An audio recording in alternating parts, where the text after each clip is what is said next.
Welcome to a quiet, cozy corner where everything feels soft, lifting, and warm. Even the smallest details tell a story. And if you want this as a wallpaper or line art to color, it's on my coffee, link in description. So I started this piece with a pretty simple setup. I had a rough line sketch. Foreground is this cat mom, background is a forest, and in between just some low flower bushes. Nothing too complicated at first, and then I blocked in the base colors just to separate everything. At this stage, everything looks kind of flat, like shapes sitting next to each other, which is normal at this stage, but for me, the challenge here was, how do I turn this into something rich without making it messy? So first thing I worked on was the forest in the back. Originally, I planned to keep all the trees green, but once I saw it on the canvas, especially at this size, it feels just too flat. There wasn't enough separation, everything kind of blended together. So I changed the strategy. Instead of one green, I started introducing contrast. Different colors, different shapes, different leaf directions. And this is where depth starts to happen.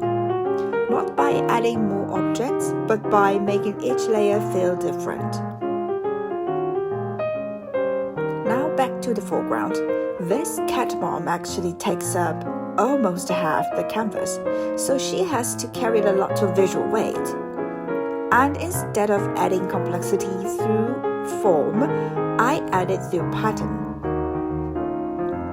Her PJ becomes this dense floral fabric, and even the cup she's holding follows that same cozy, homey pattern language. That kind of detail creates a feeling. It feels warm, safe, like a lived-in space. Then I started building the story around her. Behind her, there's a clothesline with little clothes hanging, a dress, socks, a child's t-shirt. And this part matters a lot because it makes the scene feel real, like someone actually lives here. And for the blanket, I added a woven texture to give it the softer handmade feeling.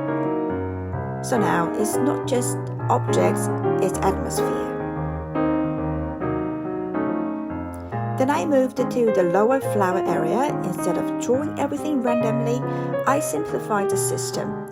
Two main types, taller flowers and lower, rounder ones. And by repeating these two forms with variation, you get richness without chaos. This is one of the easiest ways to build complexity.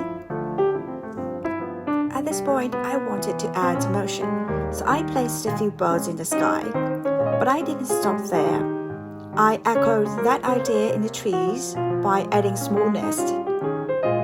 So now the background and foreground stop talking to each other.